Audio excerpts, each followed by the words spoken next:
Bien le bonjour et bienvenue sur l'Enthousiaste, le podcast qui vous fait découvrir des réalités faites main par des personnes qui ont osé essayer.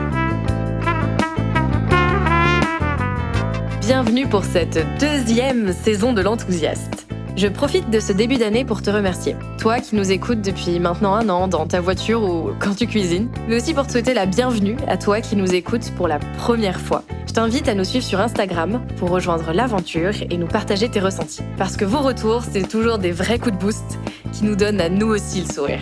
Et aujourd'hui, pour bien commencer l'année, c'est Pascal Pavy qui prend la parole. Pascal est aventurier, papa et directeur de magasin. Alors, je t'arrête tout de suite. Oui, c'est une présentation peu commune, mais possible. Depuis son enfance, Pascal savait qu'il voulait devenir aventurier. Bon, disons-le tout de suite, le problème, tout le monde lui disait que c'était impossible. Aujourd'hui, le constat s'est inversé.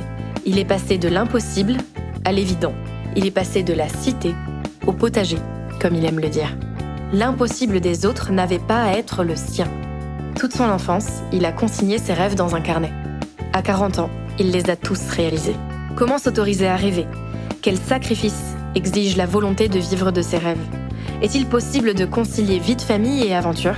Si toi aussi tu as ces envies qui fourmillent dans ta poitrine, ces envies que tu ne penses en vérité pas assez raisonnables, trop farfelues, pas assez terre-à-terre, bref, trop ceci ou pas assez cela, cet épisode est fait pour toi. Je vous invite maintenant à rejoindre ce premier épisode de la 2e saison de l'Enthousiaste.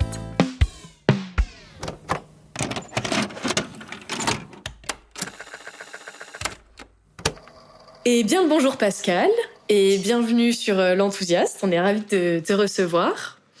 Surtout depuis le temps, en fait. Parce que c'est vrai qu'on était j'ai la date décrite, parce que j'écris la date quand je reçois. On était censé se voir le 28 janvier. C'est ça. Donc il y a 6 mois maintenant. Ouais. Donc on a enfin pu se voir en juillet. J'aime bien me faire désirer, moi, tu vois. Ouais. Ça doit être ça. Et donc c'est vrai qu'on s'était rencontrés après, via la conférence que tu avais menée après le tournage qu'on avait fait avec Corentin. Et donc pour commencer, je t'invite à nous raconter un peu qui est Pascal Pavy pour ceux qui ne te connaissent pas encore. D'accord, c'est une belle entrée en matière. Eh bien, je m'appelle Pascal Pavy, j'ai 40 ans, donc avant tout, je suis un gars banal. Voilà, j'ai une femme, la même depuis 20 ans, donc pour un aventurier, il paraît que c'est une performance, donc je le souligne souvent maintenant, et ça fait rire les gens. J'ai 2 enfants, voilà. Donc ça, c'est pour le côté un peu, peut-être un peu classique. Et puis à côté de ça, je vis mes rêves depuis une quinzaine d'années maintenant. J'ai décidé de vivre mes rêves. En fait, depuis tout petit, moi, je rêvais d'être aventurier, un aventurier professionnel. Je m'étais même pas dit que c'était un métier. C'est juste ma vie. Je voulais faire ça de ma vie. C'est comme ça que j'ai monté un petit peu mes rêves petit à petit dans un petit carnet, et puis ça a fait ma vie jusqu'à mes 40 ans. Donc ça déjà c'est un truc de fou de pouvoir dire je vis de mes rêves. Ça c'est vraiment un goal de vie de pouvoir... Alors après, même au départ, l'idée c'était de les réaliser, c'était pas d'en faire un métier. Alors, quand on me demandait à l'école ce que je souhaitais faire, je répondais que je voulais être aventurier, et on me disait que c'était pas un métier. Donc je me disais, c'est pas grave, vous me demandez ce que je veux faire dans la vie. Moi, dans ma vie, je veux être aventurier. Je veux voyager, je veux parcourir le monde, et j'ai envie que ce soit utile. Donc aujourd'hui, c'est ça. Si je devais me présenter, je suis un aventurier engagé physiquement, sportivement, engagé pour la nature et engagé pour l'homme, et particulièrement pour les enfants, pour la jeunesse, que ce soit pour mon parcours de vie, leur montrer que tout est possible, et puis pour aider en particulier la lutte contre le cancer, aider les enfants malades, donc aller les faire rêver tout simplement à l'hôpital déjà, partager des moments de jeu avec eux, et puis donc tu vas toi-même donc j'y vais, voilà, je me déplace dès que je peux, quand c'est possible aussi, parce que là depuis quelques années c'est plus compliqué avec tout ce qu'on va pas reparler du Covid, on s'en fout un peu maintenant, mais ça nous a, ça crée quand même pas mal de problématiques. Donc déjà passer un moment d'échange avec eux pour les faire sourire, des fois faire sourire les parents aussi parce qu'ils sont dans la détresse aussi. Et puis récolter de l'argent pour les laboratoires de recherche pour la lutte contre le cancer de l'enfant. Moi, je collabore avec le laboratoire de l'INSERM de Nantes. Ok. Voilà. Et pour commencer, la première question que j'aurais envie de te poser, c'est qu'est-ce que c'est pour toi l'aventure avec un grand A ? Alors l'aventure avec un grand A, moi, comment tu l'as défini ? Dans mes rêves d'enfant, c'était un petit peu, finalement, je rêvais de l'opposé de ma vie. Donc ça veut dire que c'est un moment de ta vie où tu vas être dans un certain inconfort, où tu vas accepter l'inconfort et tu vas accepter l'inconnu. Voilà, donc moi quand je pars en expédition, par exemple, je suis pas le genre de gars qui va tout analyser, tout réfléchir. Si je sais à l'avance tout ce qui va se passer, alors c'est plus une aventure. Donc moi je dirais qu'être aventurier, c'est un voyageur de l'extrême. Voilà, c'est parce qu'il y a aujourd'hui ça n'a jamais été aussi facile de voyager, de prendre l'avion, de pas mal de zones que je prends que pour mes expéditions. Okay. Voilà, c'est-à-dire que si j'ai même un moyen alternatif, je le prends. Sinon, dans ma vie, je ne suis jamais parti en vacances en avion. Et quand je prends l'avion, je pars pas en repérage en avion non plus. C'est ce qui crée d'ailleurs des fois des problèmes pendant mes expéditions, parce que je tombe des nues, même en collaborant avec des professionnels. Des fois, je découvre des trucs sur place incroyables. En amont, du coup, tu discutes avec des professionnels du... En amont, je monte mon projet quand même assez ficelé, quand même, pour être sûr de rentrer vivant, quand même. Donc, je prends pas les choses à la légère. Par contre, je veux pas savoir... je veux pas connaître toute la faune, toute la flore. Je veux pas connaître toutes les difficultés. Okay. Non, mais je suis pas naturaliste. J'ai pas une formation naturaliste. Non, mais par contre, je suis un passionné d'animaux. Ouais, je suis un passionné d'animaux, de faune, de flore. Je voyage pour rencontrer les gens qui vivent sur place, les animaux autant que les humains. Okay. Tu ne me verras jamais en Antarctique. Par exemple, il y a pas de vie à part des chercheurs, ça ne m'intéresse pas. Le dépassement juste pur sportif, je laisse ça aux autres, je trouve ça magnifique, c'est très bien, mais moi ça me fait plus vibrer, j'ai fait assez de sport dans ma vie, j'ai besoin d'autre chose. Et moi c'est la rencontre avec la nature et la rencontre avec les gens.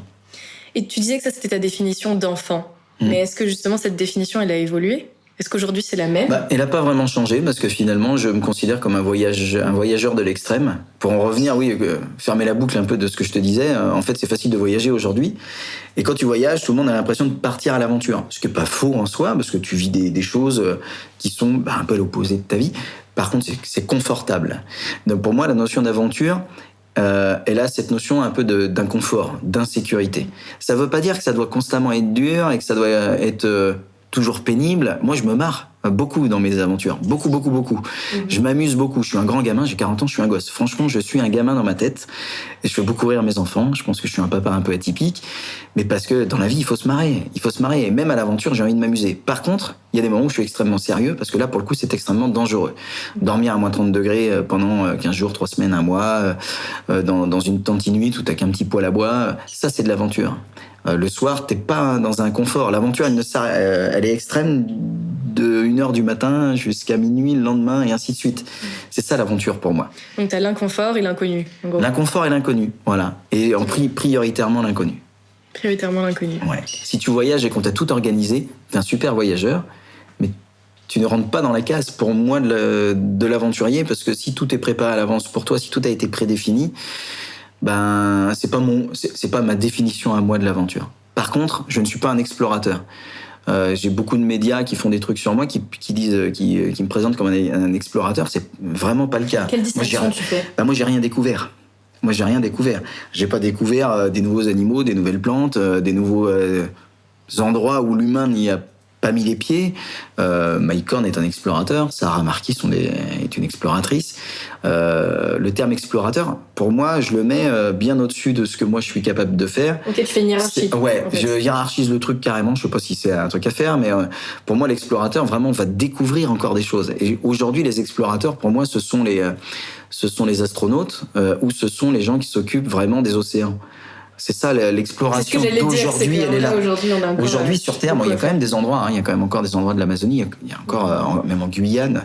Moi j'ai un copain qui explore encore des zones inexplorées en Guyane. Et, il n'y arrive pas d'ailleurs les 3/4 du temps, il rentre, il n'a jamais réussi. Parce que c'est pas pour rien que les humains n'y accèdent pas, c'est que c'est une véritable forêt primaire, avec des rivières que tu peux pas traverser. Mais toi, ça te botterait pas de devenir explorateur, justement en fait, je sais pas de quoi demain sera fait. Justement, aujourd'hui, je suis en train de me poser pas mal de questions. Oui, ça on y reviendra, du coup. Ouais, mais ma priorité aujourd'hui, c'est pas de montrer aux gens que je suis capable de faire des trucs de fou. Non, ma priorité, c'est que ça me fasse vibrer moi et surtout qu'aujourd'hui, ça fasse vibrer mes enfants. Si ma famille vibre à fond dans ce que je suis en train de mettre comme projet en place, alors je vais avoir vraiment envie de le faire. Parce qu'ils ont quand même peur quand je suis pas là. Ils ont peur qu'il m'arrive quelque chose. On a très peu de moyens de communication, même si aujourd'hui c'est un peu plus facile. En Laponie, c'était plus facile. En Sibérie, c'est 1 mois et demi sans nouvelles. Ma femme était enceinte à l'époque, c'est quand même quelque chose de très impactant. Donc je prends suffisamment de recul pour me dire c'est un peu égoïste comme métier. C'est quand même pour les gens qui restent sur place et l'équipe aussi qui reste sur place, c'est quand même un peu violent.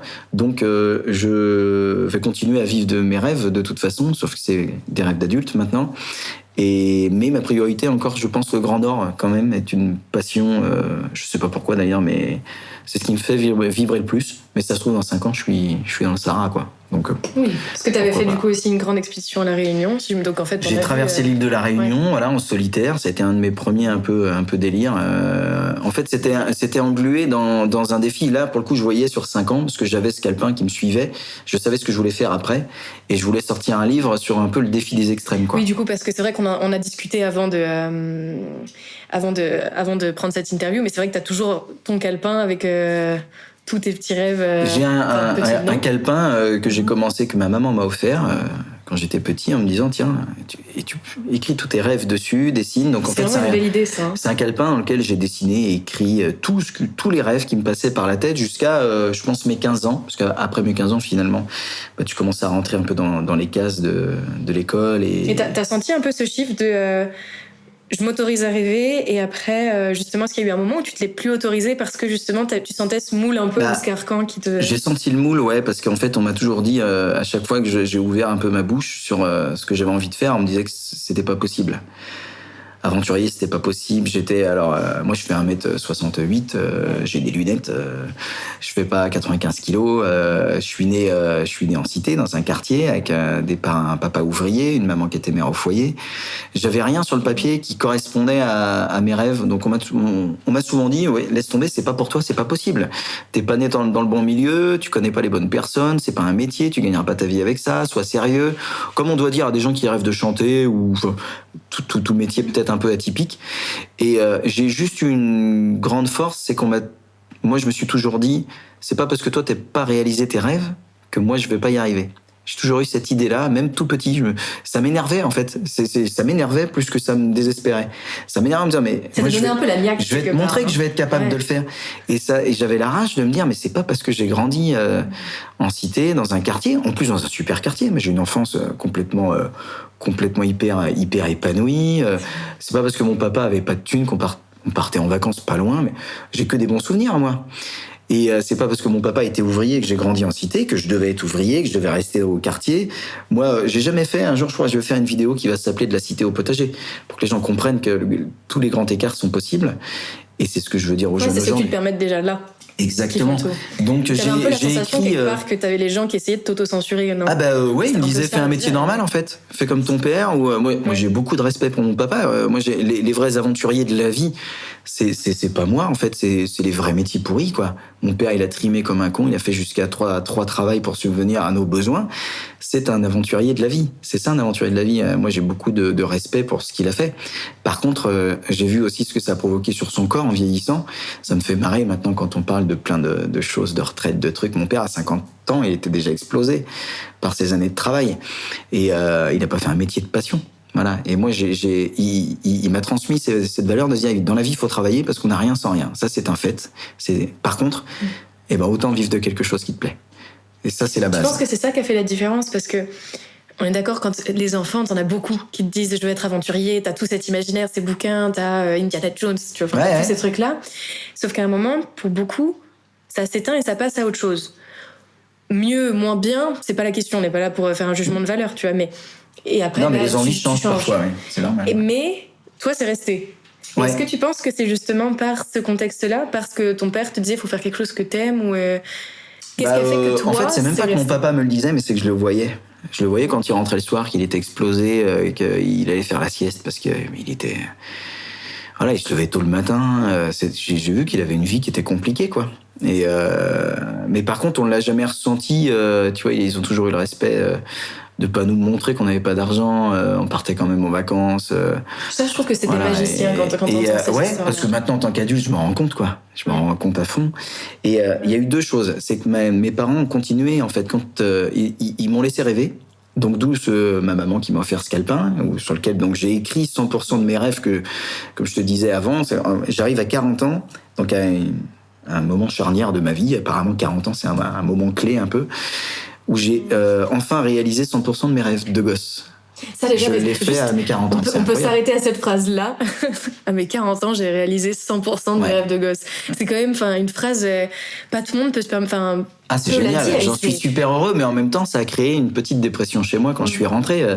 Parce que je me suis dit, mais qu'est-ce que je vais faire de ma vie maintenant ? Le livre s'est fermé. Malgré ma super vie que j'ai de famille et tout, mais moi, ce qui me fait ma vie, c'est l'aventure, c'est tout ça. Et en fait, vu que ce calepin, en fait, a rythmé ma vie jusqu'à il y a quelques mois. C'est vraiment récent, en fait. L'année dernière, en fait, l'expédition que j'ai faite avec Corentin était la dernière qui était écrite dans mon livre, dans mon carnet. Donc, ça t'a pas fait une émotion particulière de te faire le dernier titre sur le... moi, je suis fermer le calepin. Moi, je suis un grand chamallow. Quand je suis rentré, il y a un moment donné, je m'en suis rendu compte, j'ai pleuré. J'ai pleuré de plaisir et j'ai pleuré de peur un peu. Aussi, parce que je me suis dit, oh merde, ça y est, c'est fait, quoi. C'est fait. Alors que tant que le calepin est pas fermé, tu te dis... Tu te dis peut-être que les gens, ils avaient raison. Il y a peut-être des choses impossibles, il y a peut-être des choses qui se feront jamais. Et je me suis rendu compte que plus tu rêvais grand, plus finalement les gens te suivaient et plus ça marchait. Donc arrêtez de rêver petit dans votre coin parce que vous n'avez pas les moyens. Plus vous rêvez grand, plus vous pouvez y arriver, plus vous allez intéresser les gens. Et par contre, il faut travailler, il faut se donner les moyens. Il faut mettre l'énergie, le temps, l'action. C'est des sessions d'entraînement, 5 sessions d'entraînement par semaine, plusieurs heures. C'est recherche de partenaires, recherche de sponsors financiers, recherche d'équipements, test produits. C'est une vie à plein temps, en plus d'une activité professionnelle annexe. Donc, faut pas compter tes heures.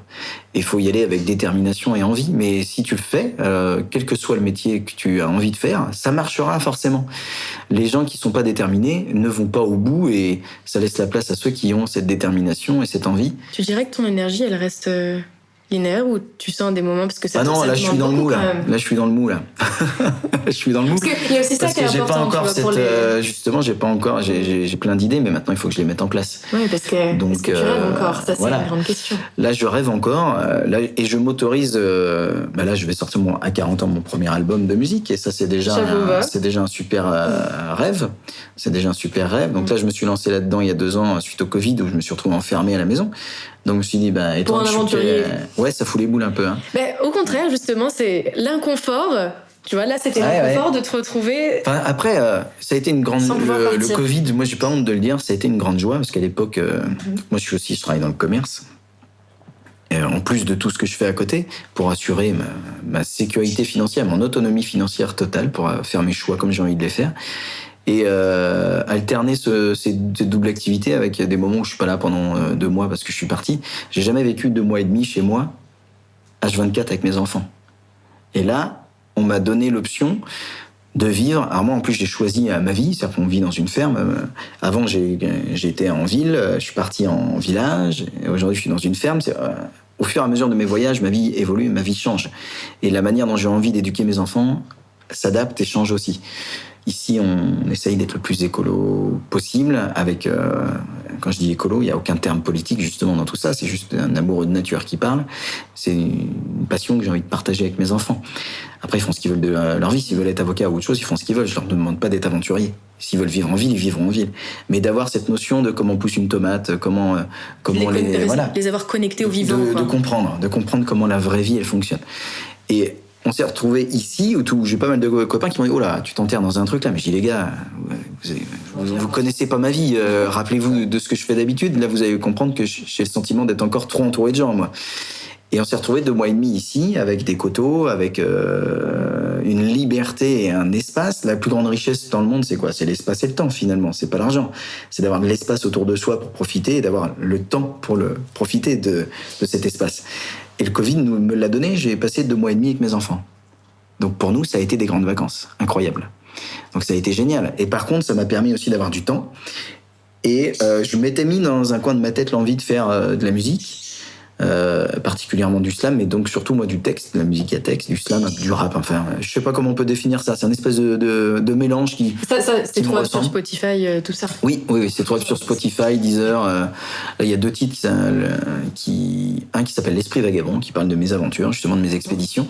Le deuxième, ils sont clippés aussi, donc vous pouvez les voir sur YouTube. Il y a des images assez sympas de mes voyages.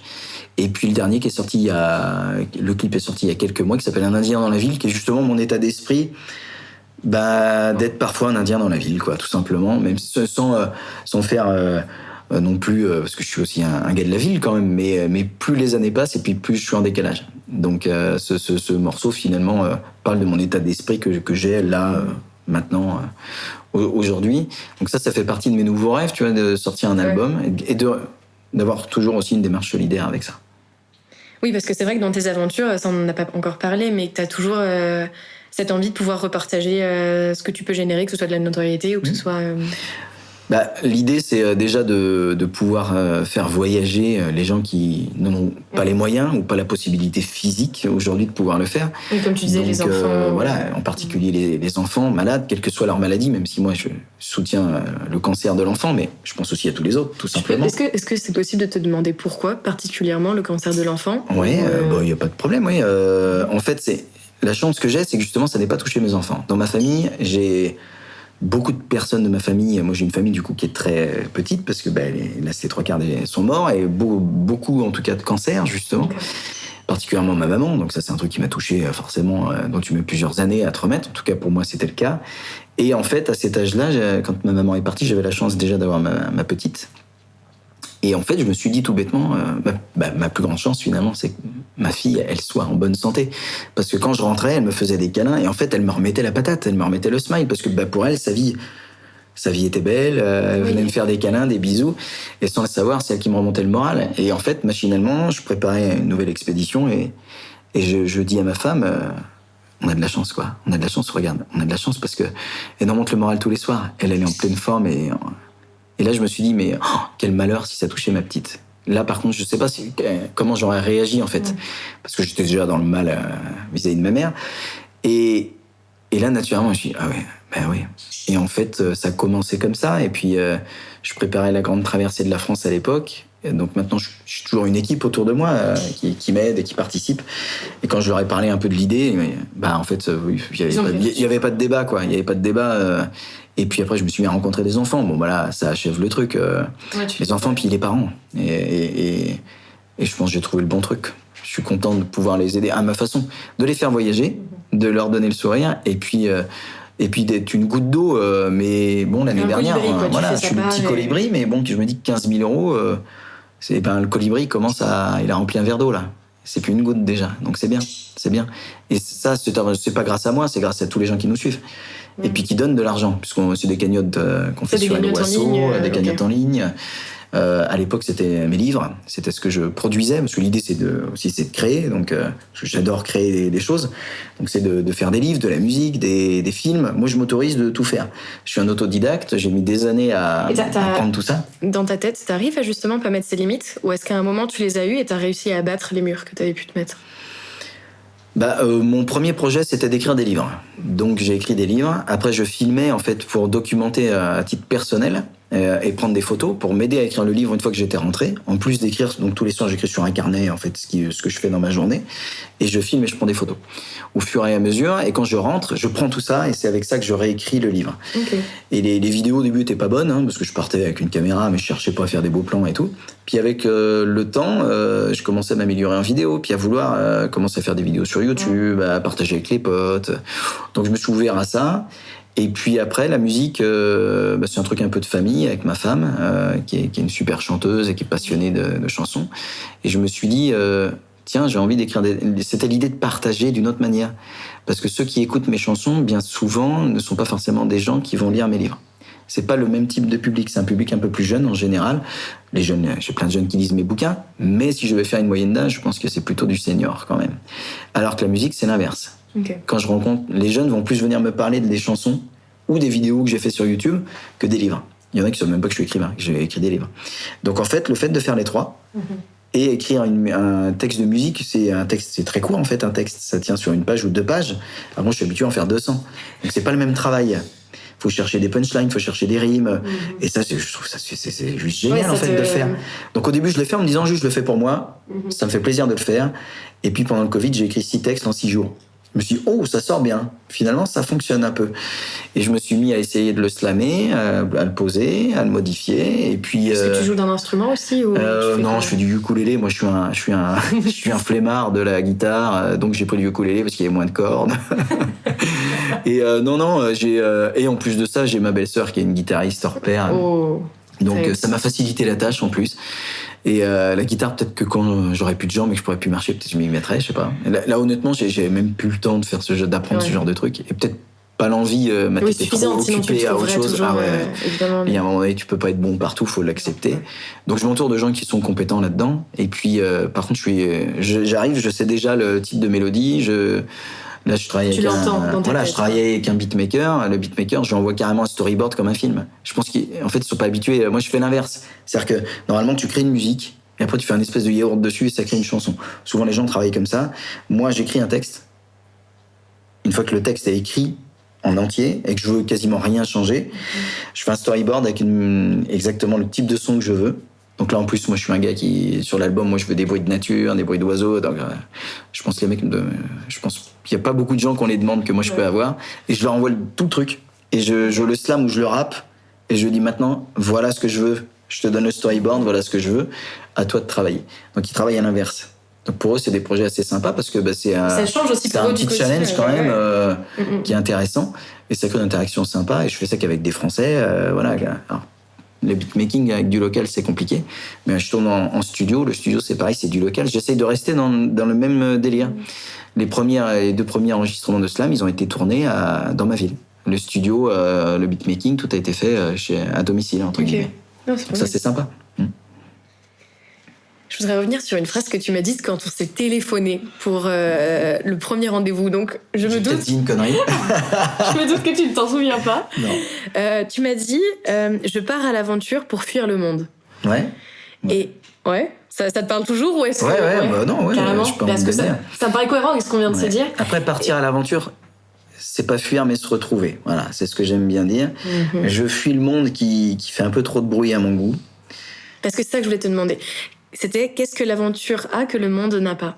Et qu'est-ce que le monde? Parce que finalement, tu vois, le monde, c'est un peu la vie d'aujourd'hui qui est assez, qui te met dans une case. Et moi, déjà, je suis ni que aventurier, je suis ni que entrepreneur, ni que écrivain, ou justement, je me mets pas de barrière. J'ai envie de faire, je fais. Mm-hmm. Mais parce que j'ai compris, en fait, le regard des autres. Même si je suis sur les réseaux sociaux et tout ça, le regard des autres ne dicte plus ma vie. Mmh. C'est ça. Et ça, c'est, je pense, la plus grande force que j'ai aujourd'hui, c'est que qu'on aime ou qu'on n'aime pas ce que je fais, si tu aimes, tu écoutes et tu profites. Oui. Si tu aimes pas, tu passes ton chemin, c'est pas grave. Je cherche pas à plaire à tout le monde. Je cherche à faire ce que j'aime faire et ce que j'ai envie de faire. C'est d'avoir une vie qui déjà, te plaît à toi. Déjà, si ça plaît à mes gamins et à ma femme et à mon entourage, j'ai gagné, moi, je suis content. Parce que ça les a fait vibrer. Et ça fera vibrer d'autres personnes, ou peut-être pas beaucoup, ou des fois ça cartonne au-delà de mes espérances. Mais le regard des autres, en fait, maintenant, ne dicte pas ma vie. Donc, du coup, j'ai pas peur de faire les choses, j'ai pas peur de rater, parce que le regard des autres m'importe plus vraiment. Alors, évidemment, quand les gens aiment et qu'ils m'envoient des messages, j'en reçois toutes les semaines, c'est très cool, et je suis hyper heureux de ça. À l'inverse, si on m'envoie un message qu'on n'aime pas, je m'en fiche complètement, en fait. Parce que en plus, c'est souvent, je reçois peu, mais c'est rarement constructif, si tu veux. Il n'y a pas de débat, pas de débat ouvert sur le truc. C'est juste pour histoire de dire... j'aime pas. Bon, t'aimes pas. Mais c'est pas grave, ça n'a pas d'importance. Et le bruit du monde, puisque moi, j'ai plusieurs vies dans ma vie, je suis aussi entrepreneur, donc je suis quand même bien ancré dans la vie. Parce que entrepreneur, t'as ton côté aventurier, tout ce que tu fais comme activité autour de tes aventures, et t'as ton job en commercial. Voilà, et je suis directeur de magasin pour une grande marque de sport. Et on va pas parler de la marque parce qu'on n'est pas pour faire de la pub, mais par contre c'est une marque aussi éco-responsable. Si j'ai pas choisi n'importe qui, voilà, c'est une marque qui depuis les années 70. Je savais pas, tu vois, tu m'apprends quelque chose. A toujours, mais parce qu'en fait c'est leur ADN. Vu que c'est l'ADN de cette marque-là, ils en ont jamais parlé parce qu'ils font ça depuis toujours. Donc moi je le savais parce que Et tu t'étais renseigné dans le cadre de ton voilà, activité, puis dans mon autre métier, voilà, j'ai toujours su que cette marque-là faisait ça. Et en fait, j'étais à deux doigts d'arrêter complètement le commerce, complètement, parce que c'était plus du tout en adéquation avec ma vie en fait. Et je me suis dit, si je me lève le matin et que j'ai plus envie d'y aller, c'est pas la peine. Donc je me suis dit, ouais, je vais peut-être vivre que de l'aventure. Et puis cette marque m'a contacté, c'est tombé au bon moment. Et en fait, ça me permet d'avoir cette sécurité financière qui fait que du coup, je fais ce que je veux, quand je veux, comme je veux, au niveau de ma boîte de prod et de mes aventures. Et quand je parle de fuir le monde, en fait, ce qui me plaît pas dans le monde d'aujourd'hui, c'est qu'il faut aller toujours plus haut, toujours plus fort, toujours plus loin, toujours plus vite. Il faut générer toujours plus d'argent. Et en fait, voilà, faut jamais s'arrêter. C'est jamais suffisant. Il faut continuer encore et encore. Déjà, j'ai l'impression qu'on crache sur nos grands-parents, sur nos parents qui faisaient déjà eux tout ce qu'ils pouvaient, mais on est en train de leur dire, ta méthode était pas bonne, ça va passer vite, il faut produire plus. Et ce truc-là n'est pas du tout ma façon de penser ou ma méthode de travail déjà, parce que, encore une fois, moi, ma plus grande richesse, c'est l'espace que j'ai aujourd'hui, le terrain que j'ai pour sortir de chez moi, profiter. Il y a un monde duquel tu n'aurais pas envie de fuir? Oui. Ouais. Oui, il en existe un? Oui, les montagnes. Les montagnes qui sont un bon compromis pour moi. En fait, moi, je pense qu'aujourd'hui, on peut être un peu en léger décalage du monde, mais pourtant avoir un pied complètement dedans et un pied en dehors. Et c'est ce que moi, c'est comme ça que je suis un Indien dans la ville, justement. Je suis entre les deux. C'est-à-dire que moi, la journée, je suis un directeur de magasin, donc je manage une équipe. Voilà, j'ai des objectifs, mais j'ai une manière de faire. J'ai une manière de faire qui est complètement atypique. Voilà. Okay. Et je pense qu'aujourd'hui, ma manière de travailler a fait que j'ai des collaborateurs qui sont contents de venir travailler le matin, qu'on est heureux, qu'on se prend l'apéro ensemble. Et je travaille aussi qu'avec des gens que j'aime. Je travaille pas avec les cons. C'est-à-dire, j'ai décidé un truc comme ça, je me suis tout bêtement déjà évite les gens qui te plaisent pas. Embauche des gens avec qui tu as une véritable interaction. Donc j'ai tendance à travailler en famille, avec des copains.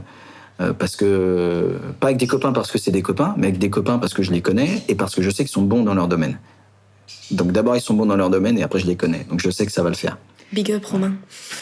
Bah oui, quand on travaille entre gens qu'on aime et qu'on apprécie, même dans les moments durs, quand on s'embrouille, on se respecte. On se respecte et on comprend l'autre dans sa détresse. Et quand je pars à l'aventure, je suis quelqu'un de solitaire. Par contre, justement, je suis parti avec Corentin, c'est pas pour rien. C'est parce qu'on se connaît, parce qu'on s'apprécie, moi, je l'aime fort. Ce gars-là, c'est un vrai pote. Je le considère comme un frangin. Et c'est plus facile dans les moments très durs de bien s'entendre. Et les bruits du monde, en fait, ils empêchent aujourd'hui aux gens de réfléchir, de prendre un peu de recul et de réfléchir à ce qui se passe autour de nous, à ce qui se passe dans le monde, ce qui se passe en interaction entre humains. Et moi, ça m'attriste un petit peu. Je vois beaucoup de positifs dans notre avenir. Moi, je vois pas que du négatif. Mais ça fait du bien à entendre. Il faut prendre du recul sur les choses. T'as beaucoup ce truc d'éco-anxiété. Quoi qu'on en dise. Moi, j'en vois beaucoup autour de moi. Même parfois moi. Un moment. Mais parce que l'écologie la plus ardue aujourd'hui, elle est pas dans les campagnes, elle est à Paris. Donc j'ai rien contre les Parisiens, moi je vous adore les Parisiens, je suis juste incapable de vivre à Paris. Est-ce que tu dis Paris pour Paris la ville ou est-ce que tu dis Paris pour le fait d'être en ville? Le fait d'être en ville, voilà, c'est le fait d'être en ville.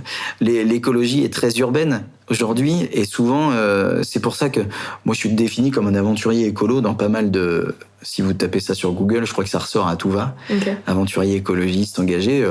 Tous ces termes me conviennent bien. C'est juste qu'aujourd'hui, moi, je suis pas le genre de mec qui va brûler des bagnoles parce que je suis pas d'accord. Je suis pas le genre de gars qui va avoir des banderoles avec des grosses insultes. En fait, la radicalité ne me plaît pas. La radicalité de l'aventure, oui, parce que je me l'impose qu'à moi. Je fais chier personne. Il y a que moi qui me met en danger. C'est toi et toi-même. Voilà, c'est moi et toi et moi-même. J'embête personne. Et je me gère moi-même. Par contre, en fait, il y a un truc qu'on nous a appris à l'école, ou n'importe où quand tu lis des livres, c'est que quel que soit le domaine, quels que soient tes idéaux, la radicalité ne fonctionne pas. Ça crée des inégalités justement énormes, ça crée des guerres, ça crée tout ce que tu veux, mais en tout cas, ça a rarement avancé dans le bon chemin. Et aujourd'hui, l'écologie et surtout en fait ce dérèglement climatique nous interroge, parce que moi je suis un thermomètre de ce dérèglement climatique, et ça, il n'y a même plus de débat là-dessus. Quand tu vis des variations de plus de 30 degrés en une seule journée dans le Grand Nord, et que tu le subis tous les jours, et que tu vois l'impact que ça a sur l'environnement autour de toi, sur les animaux, la faune, la flore, les humains, tout. Il n'y a plus de débat. Ça, c'est clair, net, précis. T'as vu un changement ? Ah oui, bah évidemment. C'est-à-dire qu'aujourd'hui, mes rêves d'aventure sont justement interrogés et en péril, parce que on se rend bien compte aujourd'hui que mes rêves de taïga, de grande traversée, sont aujourd'hui, quand tu fais une grande traversée, tu fais 300 bornes, t'es content.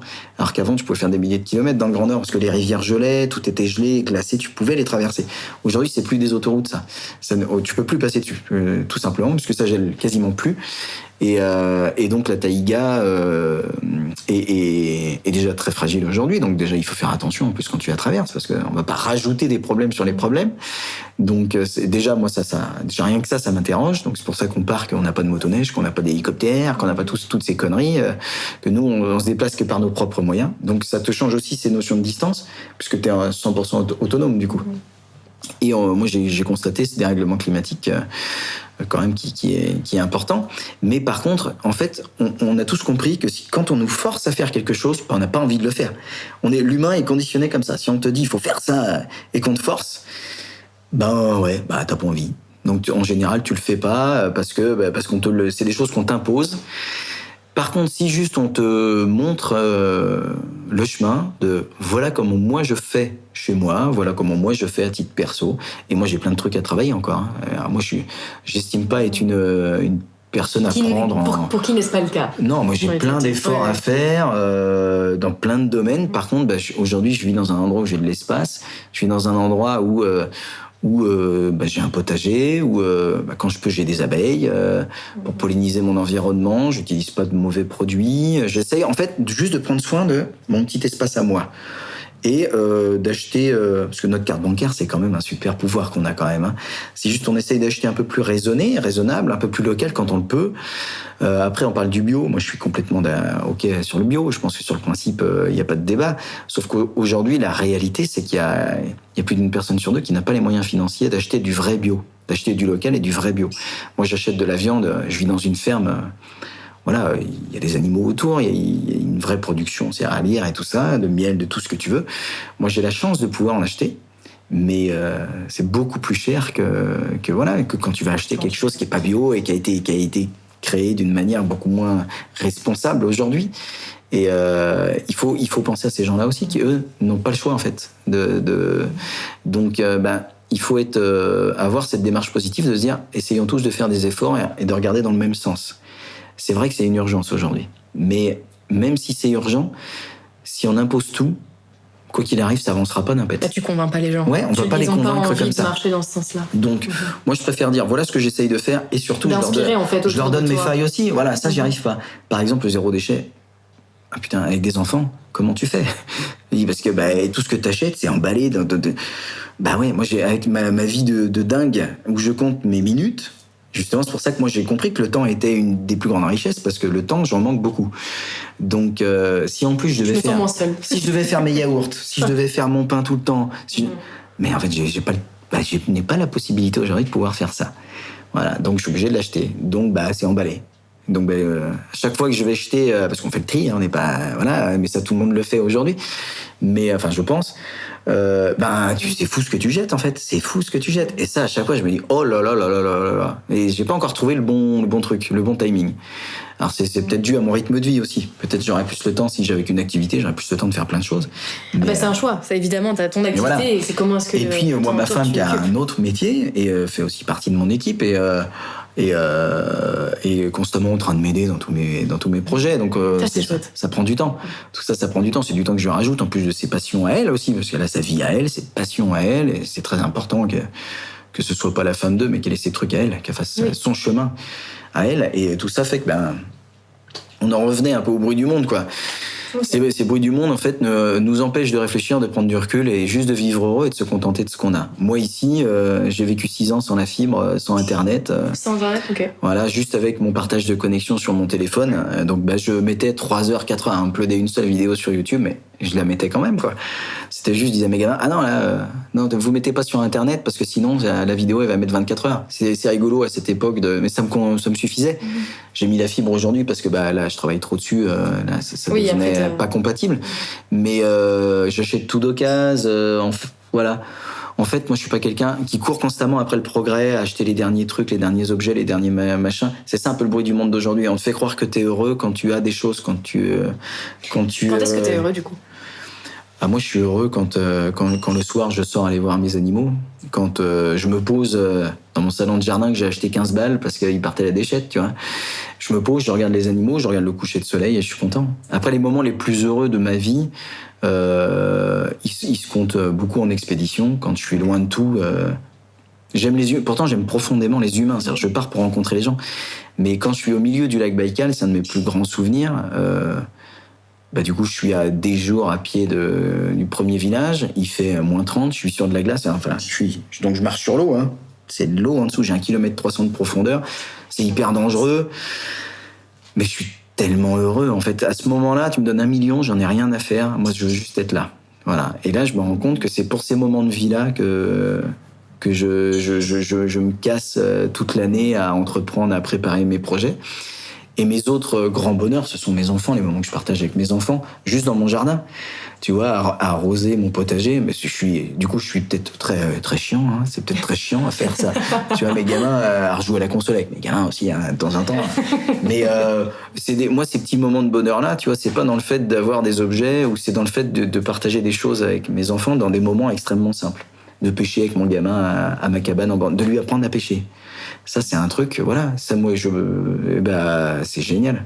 Bien plus que de me payer un nouveau PC ou un nouveau téléphone. Oui, c'est les souvenirs et les moments, en fait. C'est les souvenirs et les moments partagés. Où tu places ta valeur. Dès que je suis chez moi aujourd'hui, dans ma ferme, moi, j'ai acheté une ferme délabrée qui était de 1800 et quelques, où il y avait un boulot monstre. Mais je savais qu'on pouvait en faire quelque chose de bien. J'ai pas besoin que ça soit clinquant, que ça soit luxueux. J'ai juste besoin que ce soit confortable. Et on avait l'espace autour. Donc c'était cool, quoi. La végétation, le ruisseau. Ça y est, je suis heureux, je suis content. Voilà. Okay.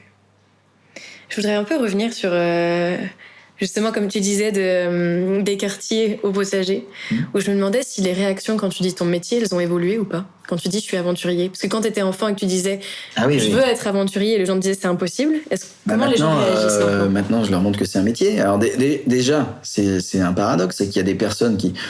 Je leur ai pas dit parce que c'était pas une revanche sur la vie en soi. Mais aujourd'hui, je vais dans des écoles où des profs qui sont encore en activité m'ont dit à l'époque que c'était pas possible. Et aujourd'hui, ils me payent pour venir les voir. Et c'est moi qui leur fais la leçon. C'est intéressant comme situation. C'est très philosophique comme débat, et voilà. Même si moi j'y vais aujourd'hui avec plaisir, en fait, hein, y a pas de... C'est pour partager auprès des jeunes. Mais et en fait aujourd'hui le paradoxe, parce que là-bas je pensais pas forcément en arriver là, mais aujourd'hui je fais beaucoup de carrefours de l'orientation, de nuits de l'orientation. Je passe beaucoup de mon temps dans les collèges, dans les lycées, pour parler d'orientation professionnelle.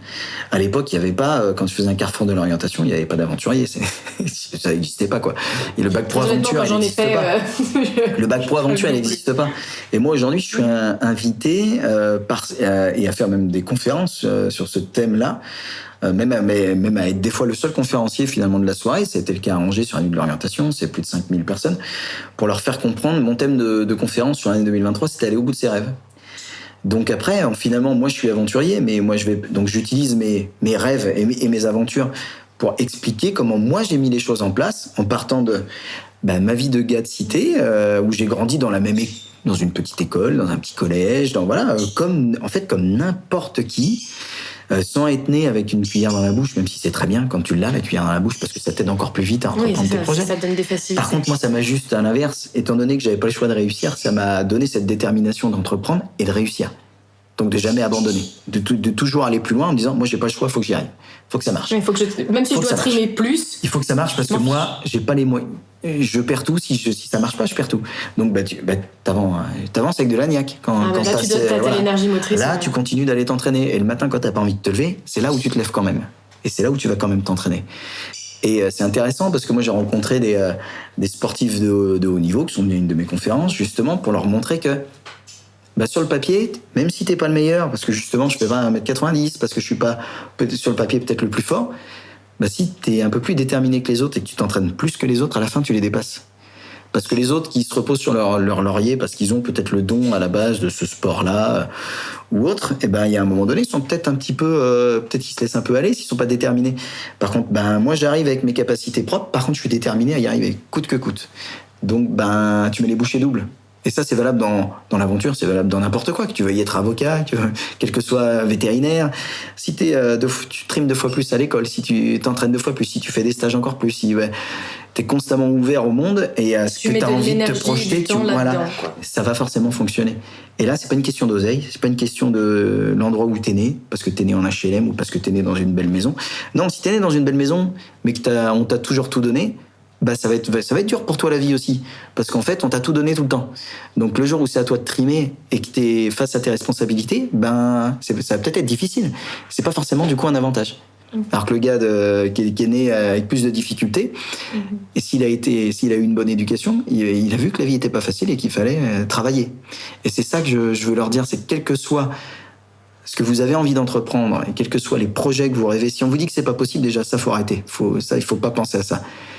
Il faut essayer de travailler, il faut vous donner les moyens de réaliser vos rêves. Par contre, il va falloir travailler. Et que c'est pas si t'es footballeur, c'est pas en jouant à FIFA sur la PlayStation que tu vas devenir footballeur. C'est bien pour te détendre et t'amuser, mais par contre, sors dehors et va t'entraîner. Et entraîne-toi plus que les autres. Et là, tu peux y arriver. Et ça, c'est un discours que j'ai tenu à un grand club français qui avait ces jeunes qui sont venus à une de mes conférences, qui sont des futurs professionnels de foot de Ligue 1. Parce que il y a 50 personnes et qu'il y en a 3 de sélectionnés à la fin alors qu'ils sont tous bons. Ça, c'est le message que tu essayes de faire passer à tes enfants aujourd'hui ? Ouais, sans être un papa chiant. Et je pense être un papa chiant des fois en plus. J'ai pas envie de les étouffer, quoi. Par contre, dans les petits moments de la vie du quotidien, j'essaye de leur montrer que tout est possible. Ma plus grande fierté, c'est de leur montrer qu'on peut faire des grandes choses. Et que en réalisant mes rêves, je leur montre qu'ils peuvent réaliser les leurs. C'est ça l'objectif, quel que soit ce qu'ils ont envie de faire d'ailleurs. Moi, je les accompagnerai, quel que soit ce qu'ils ont envie de faire, tant que c'est légal. Voilà. Mais s'ils ont compris, si plus tard ils viennent me voir en me disant « Papa, tu nous as donné une grande force, tu nous as autorisé à rêver », alors moi, j'aurais réussi ma vie de papa. Je me dis, tiens, j'aurais mis la bonne clé dans la bonne serrure. Après, ils ouvrent la porte et c'est leur vie à eux, c'est pas la mienne. Oui, ce sera leur choix. Et j'espère qu'ils comprennent ça. Je pense que c'est le cas, parce que je les emmène là. Pour qu'ils comprennent aussi ma vie d'aventurier, qu'il y a une démarche aussi solidaire d'aider les autres. C'est aussi ça, leur montrer qu'il y a cette notion de travail à la maison, parce qu'eux, ils voient aussi ce qui est pas cool. Ils voient papa qui est pas là, ils voient papa qui s'entraîne, ils voient papa qui rentre, qui est blessé, qui met 6 mois à s'en remettre, ils voient des choses pas cool. Donc, moi, je leur montre l'après. Le bienfait que ça fait aux enfants qui sont malades, le bienfait que c'est d'interagir, d'aller à la télé, c'est des trucs sympas quand même, d'aller sur des émissions de télé, d'aller à la radio, faire un podcast avec vous, tous ces trucs-là, et quand je peux, je les emmène avec moi pour qu'ils découvrent ce que c'est qu'une émission de télé, ce que c'est, et de leur dire, tu vois, toi, t'auras eu la chance, t'auras vu ça. Et après, peut-être tu vas en faire ton métier, peut-être, de leur ouvrir le champ des possibles. Aujourd'hui, d'ailleurs, si on leur demande ce qu'ils veulent faire, ils savent pas ce qu'ils veulent faire. En même temps, c'est une question super dure. Hein. Et c'est pas grave. Oui. Moi, je suis dans les carrefours de l'orientation et en fait, les gamins, à 14 ans, faut qu'ils sachent leur métier. Moi, j'ai eu la chance de toujours savoir ce que j'avais envie de faire. Mais par contre, c'était pas un métier. Et il y avait pas de diplôme pour ça. Donc bon, j'étais un peu perdu quand même. Je me suis dit, bon, je fais quoi ? Comment j'y vais ? Et j'ai rencontré un aventurier qui gagnait bien sa vie, qui était connu, qui m'a dit, tu sais, Pascal, l'aventure, ça rapporte pas d'argent. Ça, c'est ton rêve. C'est ce que t'en fais après. Donc, il faut savoir se vendre. Et j'ai retenu cette phrase, il faut savoir se vendre. Et je me suis dit, ok, je vais aller dans le commerce. Et finalement, l'objectif, c'est de devenir mon propre produit. Je vais apprendre à me vendre. Et plutôt que de vendre des produits, bon, même si aujourd'hui, je vends aussi des produits, mais la priorité, c'était d'apprendre à vendre mes idées, à vendre mes projets. Voilà. Et des projets complètement dingues, puisqu'ils étaient écrits, je savais déjà les projets que j'avais envie de vendre finalement. Je me suis dit, waouh, si j'arrive à faire ça, je serai un bon commercial quand même. Là, pour le coup, parce que c'est mal engagé. J'ai pas d'oseille, je suis pas connu, personne m'attend nulle part, personne sait qui je suis. Je sors d'une petite ville de moins de 50 000 habitants. Sur le papier, c'est vrai que ça peut sembler compliqué. Mais tout est possible. Hein. Tout est possible, la preuve. Et est-ce que tu sais comment tes enfants te racontent dans tout ça ? Parce que c'est vrai que ça doit favoriser l'imaginaire. Ouais. Tu vois, même eux, ils sont peut-être passés par la phase de je veux être aventurier, peut-être. Alors, il y a eu mon petit, lui, est très heureux quand je vais dans son école pour montrer une peau de renne, des bois de renne, des bois d'élan, pour expliquer à ses camarades, en fait. Donc ça, c'est un moment où il est content. Surtout que là, je revenais de Laponie, du pays du Père Noël, donc j'ai pu leur parler du Père Noël, tout ça. On a bu un chocolat chaud avec lui et tout, c'était cool. Donc ça, c'est bien, parce que quand ils sont petits, et à un certain âge, c'est un peu l'inverse. Ma grande, elle a 13 ans, elle a son monde à elle aujourd'hui. Par exemple, je me suis promis de pas aller dans son collège pour faire une conférence ou un truc comme ça, même s'ils m'ont demandé. J'ai délicatement décliné, parce que là, c'est son monde à elle, c'est sa vie à elle. Donc je veux pas que ce soit la fille de Pascal l'aventurier, parce que vu on est dans un milieu plutôt rural ici, et donc tout le monde me connaît. Alors ce qui est très bien, on se fait des photos, des selfies, mais il y a une eau de ville, je sais que si je vais me balader avec mes enfants, si logiquement j'en ai pour 30 minutes, on y met toute la journée, on y met l'après-midi complète. Parce que c'est comme ça, parce que les gens sont tous super sympas et ils ont envie de discuter. Et j'ai grandi là, et donc les gens viennent à moi et on discute et on échange. Et moi je suis un mec qui aime bien parler aussi, donc ça finit on rentre à 22h quoi. Alors qu'à la base j'allais acheter une paire de tongs pour ma gamine. Ça à l'inverse, par contre je sais que ça pèse un peu. Ça pèse un peu à mes enfants, parce qu'à ce moment-là, étant donné qu'on partage pas déjà, on n'a pas toujours beaucoup de temps ensemble. Et quand on a ce moment-là ensemble, ils ont envie que je sois leur papa à eux, et qu'il n'y ait pas plein de gens autour, tu vois, qui viennent m'accaparer. Et ça, je sais que ma grande, parfois, c'est un truc, c'est une remarque qu'elle m'a faite, que j'ai comprise. Et encore, je m'estime pas être un mec connu du tout. Je suis juste un gars qui est, comment on appelle ça, dans les médias. Voilà, je suis un peu reconnu dans les médias pour ce que je fais, mais je suis pas une vedette du tout. Donc, mais par contre, juste suffisamment en fait pour que certains me reconnaissent. En fait, c'est juste. Donc moi, j'ai plutôt même le côté sympa. Je suis pas trop de haters, toutes ces conneries. C'est pas voilà. Puis vu ce que je fais, c'est plutôt les gens sont plutôt bienveillants. Mais il y a une ou deux villes où je suis jamais intervenu. Et aujourd'hui je vais acheter quand j'ai besoin de faire mes courses ou un truc comme ça, je vais là-bas, surtout quand je suis avec mes enfants, comme ça là c'est génial. Ouais, t'es sûr, en fait t'as créé un peu là et c'est un endroit où j'irai jamais interagir comme ça, c'est cool et encore moi du coup je me demande comment font les mecs hyper connus quoi, parce que moi du coup là les gens vont certainement me découvrir, les gens ne me connaissent pas et du coup je me dis wow, qu'est-ce que c'est qu'une vraie notoriété. Parce que là, déjà que moi, je me suis enterré, je me suis planqué pour être peinard. Qu'est-ce que c'est qu'une vraie notoriété quand tu peux même plus aller boire un verre ou un truc comme ça? Moi qui aime la vie simple et ça se transforme le quotidien. Et ne pas être trop embêté finalement, je me dis que moi j'ai trouvé peut-être la bonne alternative à ce monde de brut où en fait j'ai juste le bon filon. Ouais, voilà, parce que il faut être connu quand même pour pouvoir vendre produire de la musique, vendre mes idées, vendre des livres. Vendre un film, et j'adore interagir avec les gens, c'est juste qu'il y a des moments pour chaque chose. Et aujourd'hui, j'ai encore à peu près la chance que quand je suis là pour les gens, je suis là pour les gens. Je fais une conférence, là je compte pas mon temps, même si ça traîne derrière, moi je suis là pour les gens. Par contre, quand je suis en famille, je suis en famille. Voilà, c'est des choses différentes. Voilà, il y a un peu le personnage, même si c'est ma vie, tu vois, ma salle à manger, il y a des souvenirs d'expédition partout, parce que c'est ma vie, mais il y a quand même un petit peu une espèce de bipolarité. Il y a Pascal, et puis il y a l'aventurier. Voilà, il y a quand même un fossé entre les deux. Moi, je mange pas des racines. C'est intéressant parce que t'as dit il y a Pascal et il y a l'aventurier. T'as pas dit il y a Pascal et il y a papa, tu vois. C'est-à-dire que non, parce que Pascal, c'est pas qu'un papa. C'est un mari aussi, tu vois. C'est un mari, c'est un copain. C'est que t'as fait la distinction sur justement l'aventure. C'est ça que je trouve intéressant. L'aventure, l'aventure. Elle est là. L'aventure, c'est ma vie à moi. Et je demande pas à mes enfants de venir avec moi à -40, de les mettre dans les risques. À l'instant T, pas du tout.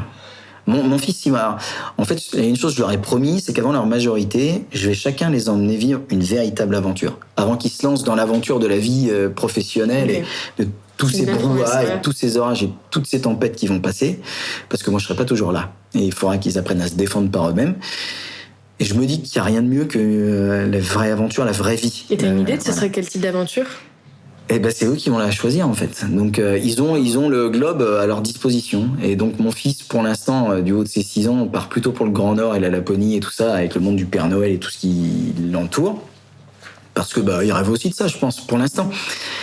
Et ma fille, c'est plutôt justement mes premières aventures avec les montagnes, nager avec les dauphins sauvages, sans les tripoter et tout ça, bien évidemment, mais pouvoir observer en tout cas des animaux dans leur environnement naturel, comme j'ai pu le faire avec des dauphins, des tortues, des choses comme ça. C'est ça, elle, qui l'a fait le plus rêver. Et l'idée, c'est de les emmener. Et j'ai créé un peu ce personnage d'aventurier. Parce que c'est pas parce que t'es aventurier que tu vis dans une yourte, même si moi j'avoue j'aimerais bien, mais c'est justement une question de choix personnel. Et après il y a un choix de vie collégial, la longère qu'on a est très bien aussi. Mais l'aventurier, je pense que si tu es à l'extrême, encore une fois dans la radicalité de ça, bah tu finis tout seul. Et moi ma priorité c'est d'avoir une belle vie avec une femme extraordinaire, avec des enfants super. Et après de vivre mes rêves. Si un jour ma vie, mes enfants me reprochent ça, de pas assez me voir, d'avoir trop peur, je suis capable d'arrêter pour mes enfants de l'aventure.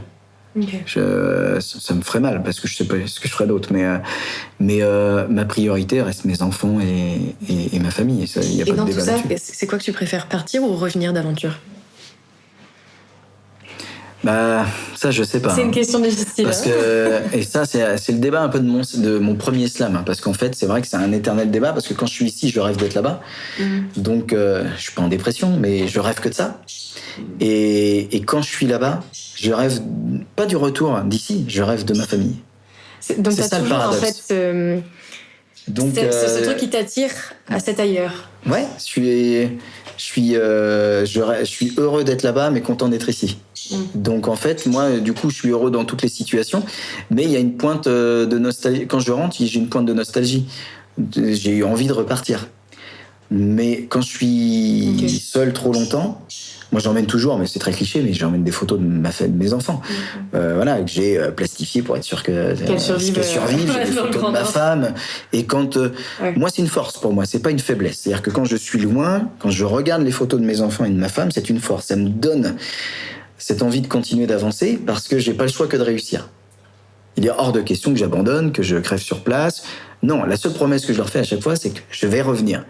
Et que je vais revenir pour leur raconter mes belles aventures et mes belles histoires. Donc ça me donne une force, mais démesurée, puisque je suis obligé de rentrer.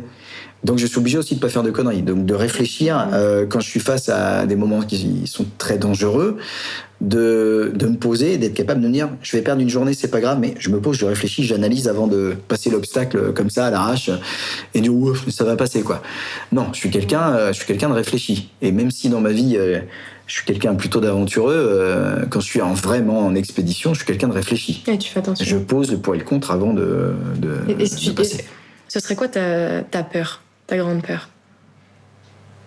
Bah, avant, j'avais pas peur de mourir. Parce que j'avais pas d'enfant. Maintenant, j'ai pas peur de mourir en soi pour moi, mais je veux pas les laisser tout seuls. Même s'ils ont leur maman, mais je veux pas laisser aussi ma femme toute seule. Donc aujourd'hui, j'ai pas peur de me blesser, parce que ça, je pars toujours du principe quand je pars que quand je vais revenir, je vais me blesser. Je leur ai toujours dit, papa, quand il va rentrer, il va être cassé, vous inquiétez pas, ça c'est normal, je vais me réparer, c'est pas un souci, j'assume, ne vous inquiétez pas. Je suis rentré en 2022 avec une jambe en moins. Hein. Littéralement, le genou est explosé, défoncé. J'ai mis 1 an à m'en remettre. Ça fait vraiment 1 mois et demi que je fais vraiment du sport correctement là. Donc j'ai mis du temps. Ça fait partie du jeu. À 40 ans, c'est vraiment la première fois que je galère comme ça. Je sais pas, peut-être qu'un corps à 40 ans met aussi un peu plus de temps à se remettre qu'à 20 ans. C'est une certitude d'ailleurs. Hein. De toute façon, faut pas rêver. Je fais moins la fête aussi. Je fais attention. C'est-à-dire quand je fais du sport, je fais un peu moins la teuf. Avant, je pouvais faire la fête et faire mon sport à fond. Là aujourd'hui, si je cumule les deux, je galère un peu quand même. C'était pas le cas avant.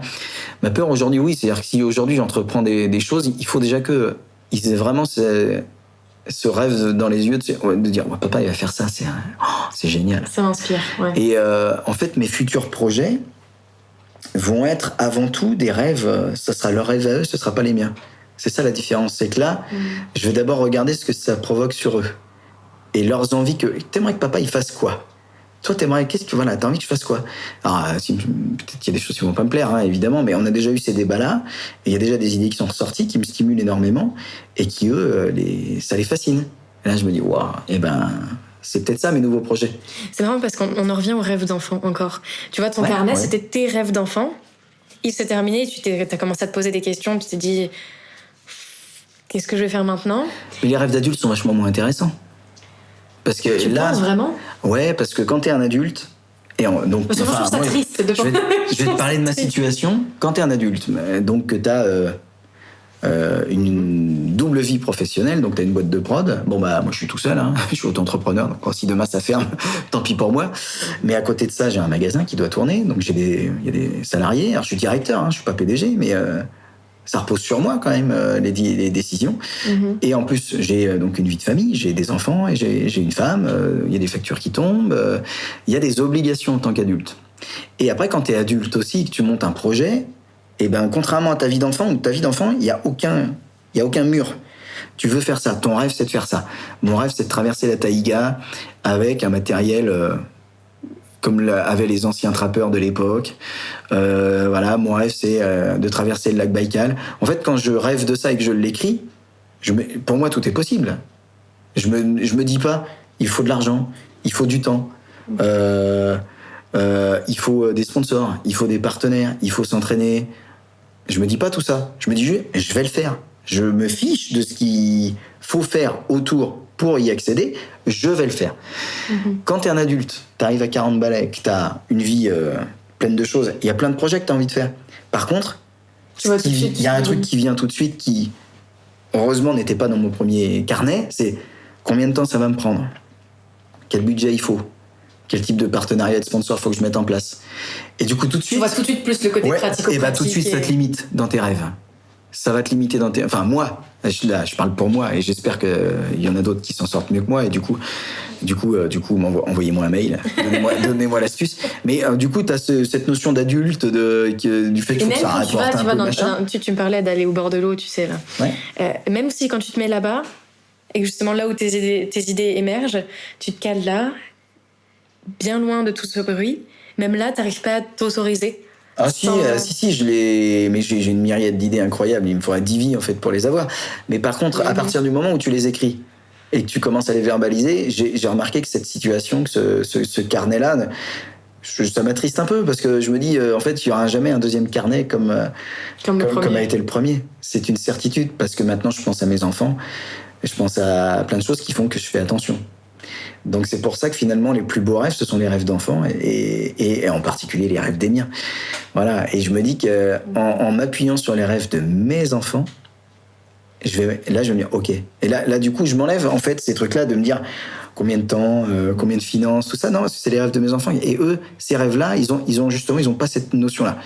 Même s'ils savent, parce qu'ils voient bien ce que je fais en dehors pour me préparer, mais étant donné qu'ils m'ont toujours vu me préparer physiquement, qu'ils m'ont toujours vu, voilà, pour eux c'est normal. Donc ils disent, bon, papa, c'est normal, il fait ça. Il sait faire. Mais voilà, il sait faire. Et puis pour eux, tout est possible. Moi, je suis capable de tout. Je leur dis des fois, attention, c'est dur. Donc pour eux, il n'y a aucune barrière. Et c'est pour ça que ces rêves-là, ils sont intéressants. Et que je tends à ça déjà parce que je me dis que c'est un beau challenge pour un papa. Que ça correspond finalement à mes idées, à mes projets, parce que la vie qu'on a en famille fait que voilà, on tend vers les mêmes idées naturellement, parce que j'aurais planté les petites graines. Et on va s'enlever toute cette notion de calage financier, de tout ça, qui fait qu'après, c'est pas un problème, je me démerde. Je me démerderai pour le reste. Et du coup, finalement, le deuxième carnet, ça sera plus le carnet de mes enfants que le mien. Et ça, c'est cool. Et ça, je me dis, pour le coup, c'est cool. Pour le coup, ce carnet, il sera beau et je vais le garder. Je le garderai, peut-être même avec plus d'intérêt que le premier. Oh, ok. Donc, avant d'avoir la question de fin, je vais te faire... j'ai encore d'autres petites questions que j'aimerais bien te poser quand même. Et ça, c'est une question que quelqu'un m'a posée quand j'ai dit que j'allais te rencontrer. C'est est-ce que faut-il partir loin pour partir à l'aventure ? Ah non. Alors ça, c'est clair que non.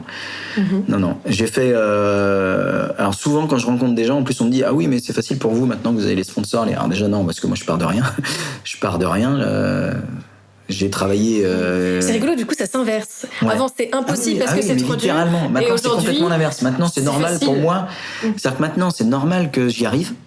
Okay. À chaque fois, c'est-à-dire quand j'entreprends un truc, certains médias en particulier, c'est... oui, c'est normal. C'est normal. Pascal, il a fait ça. Oui, c'est normal. Tu fais quoi la fois d'après ?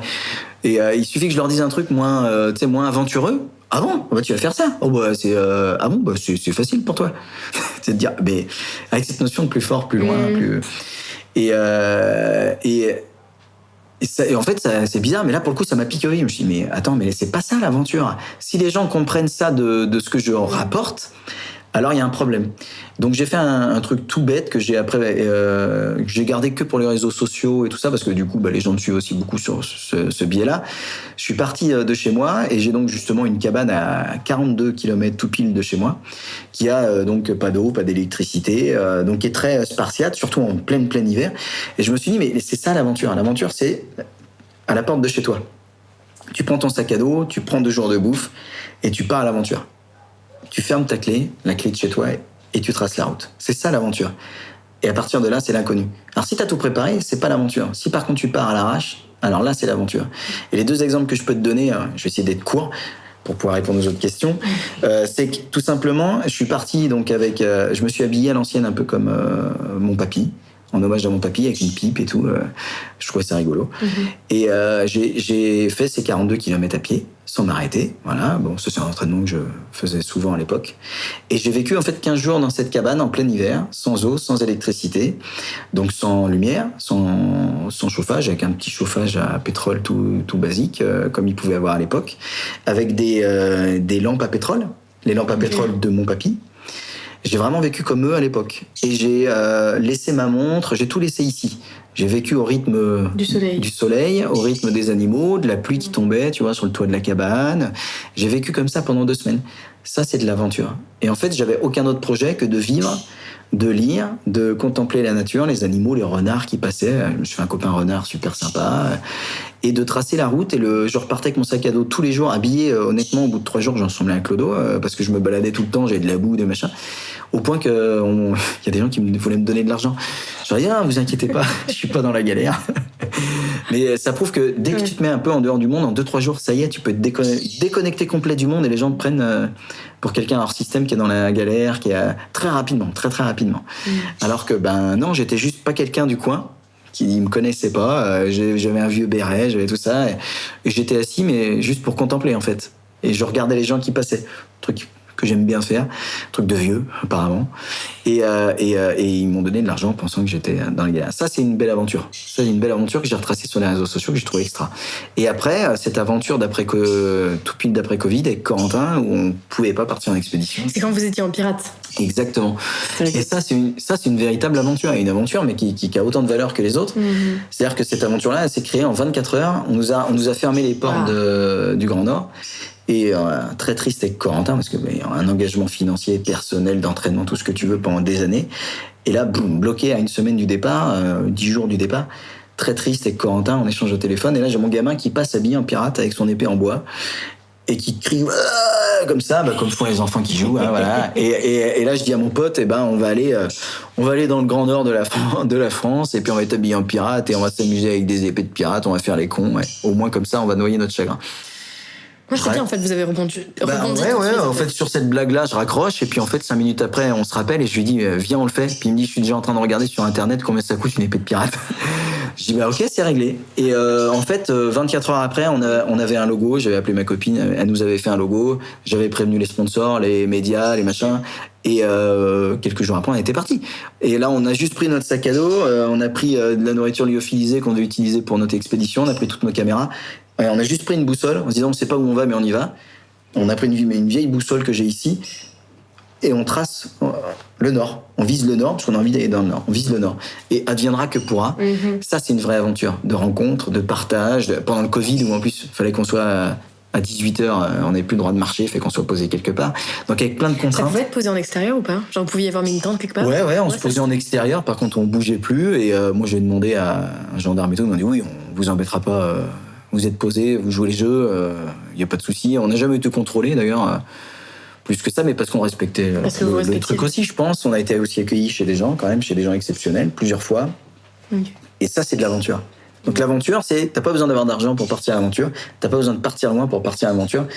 Tu fermes la porte de chez toi et tu pars à l'inconnu, sans projet précis, ou avec un projet précis juste d'orientation, et le reste, c'est l'aventure. Allez, Jacques. Voilà. Ouais. Mais ça n'a pas besoin d'être loin, ça n'a pas besoin de coûter de l'argent. Non. Il y a eu, comme je t'ai dit, j'ai pas vécu en France là, ces derniers mois. Et donc j'en ai profité pour visiter les pays limités, qui y avait autour. Et notamment, je suis allée visiter... je Je suis allée rendre mes hommages à Auschwitz-Birkenau. Et quand j'y étais, je me suis vraiment dit...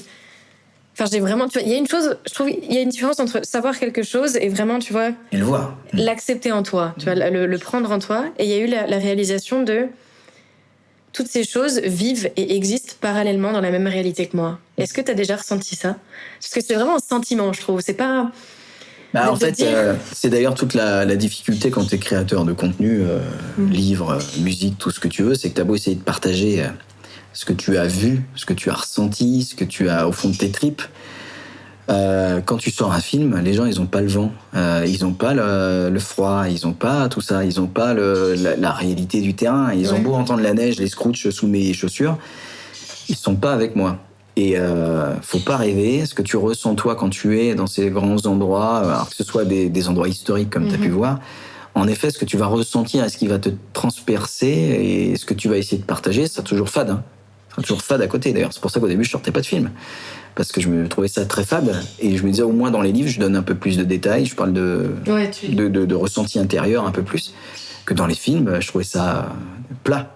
Et même dans des grands films d'aventuriers, où je trouve ça plat et un peu chiant. Parce que ça doit être des belles aventures. T'as pas... c'est ma déformation d'aventurier. Moi, je préfère ressentir des trucs. Professionnelle. Je pense qu'il y a plein de gens qui voilà, les gens qui regardent au-delà du cercle polaire, ils ont l'air contents, donc c'est cool. Mais leur ressenti sera jamais le même. Et en effet, moi, à chaque fois que je rentre, j'espère être un homme meilleur.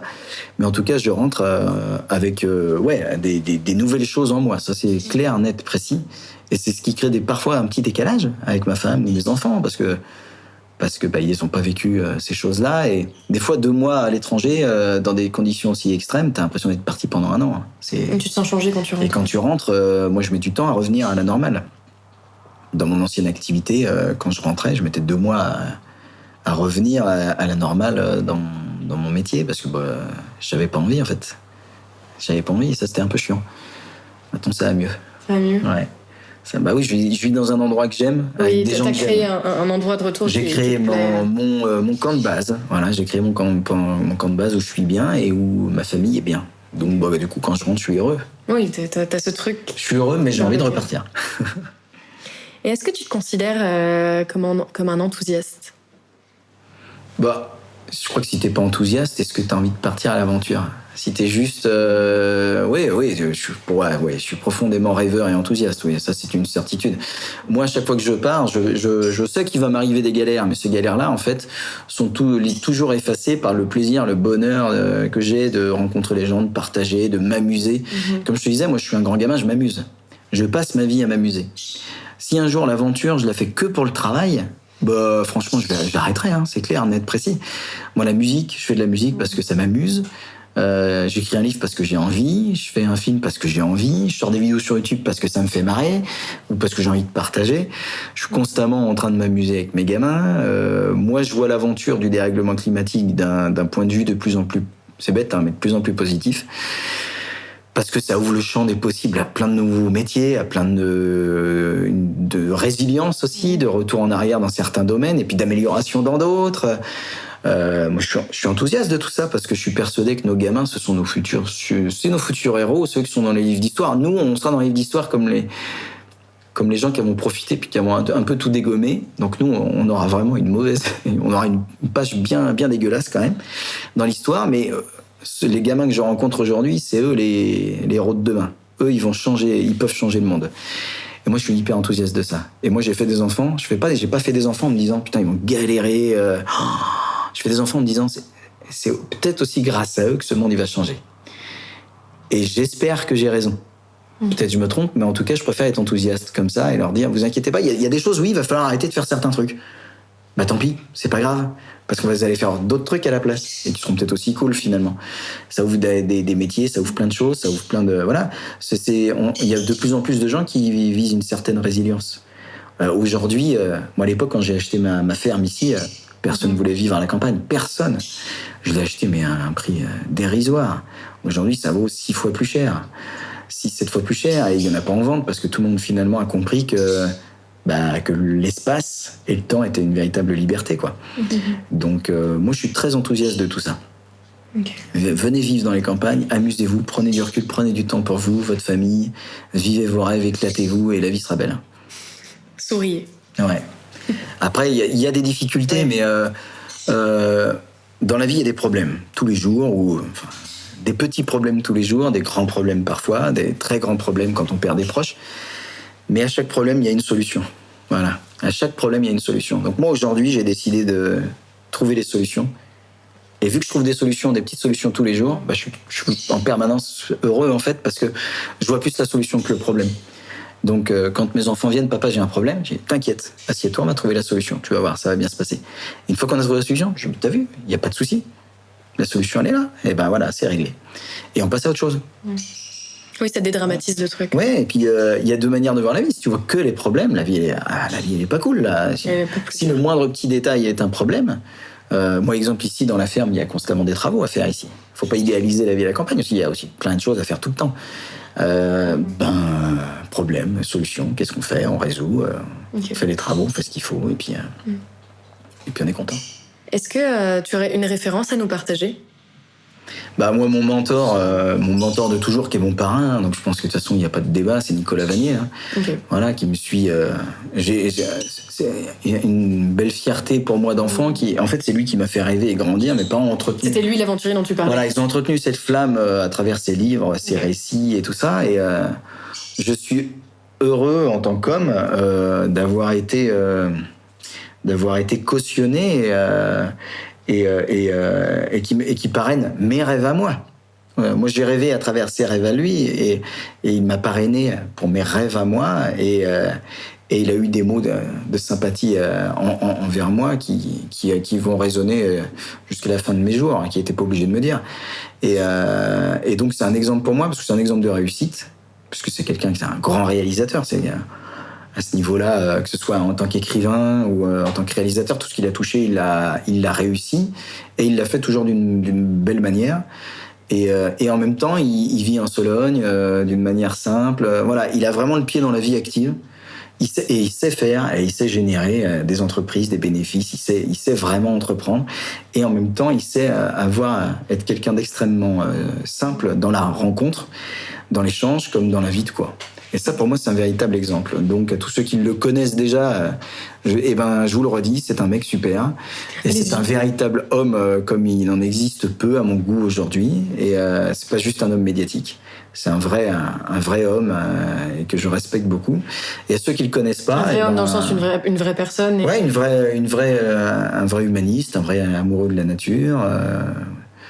Ouais, quelqu'un que moi j'estime être quelqu'un de bien, et quand il parle justement pour parler un petit peu de résilience et de pas mal de choses, c'est pas parce que tu as des entreprises justement qui réussissent que tu as pas le droit de parler de résilience, que tu as pas le droit de parler d'écologie. Faut pas tout mélanger. Et justement lui c'est le bon exemple de se dire on peut y arriver, on peut être optimiste, on peut produire des choses. C'est un enthousiaste de naissance, Nicolas Vanier. On lui a toujours dit que c'était impossible aussi. Et lui il a fait 10 fois des rêves 10 fois plus prononcés que les miens. Et je pense que pour lui aussi, dans sa petite Sologne au départ, c'était pas gagné. Donc suivez-le, il est cool, il est super. Allez voir ses films. Nicolas Vanier. Ouais.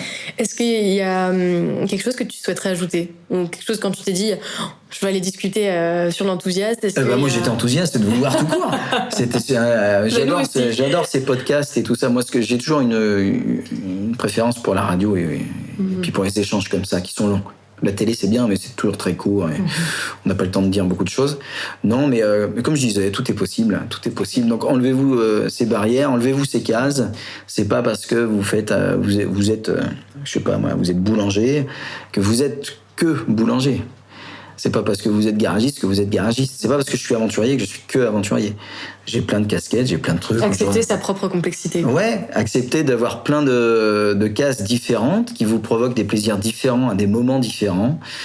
Et puis n'ayez pas peur de vivre vos rêves. Et le mot de la fin, ce sera justement arrêter de vous borner à ce que pensent les autres de vous.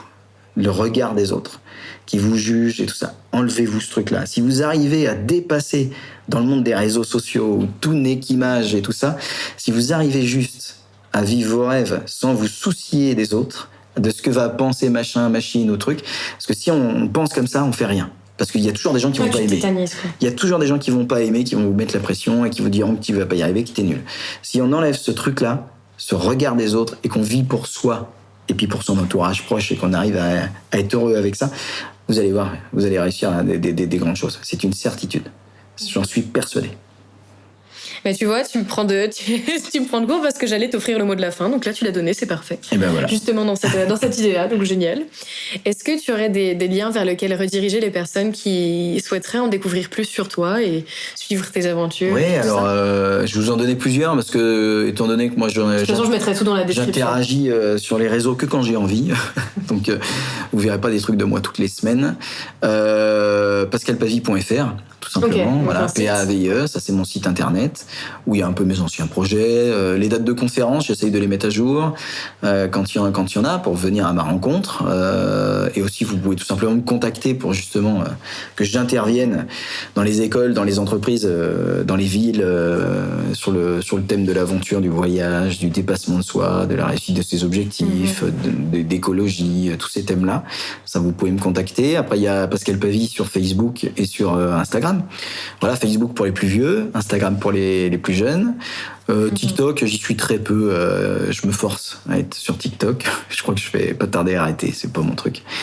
Mais je mets quelques vidéos de pensée, de un peu comme on a eu ensemble.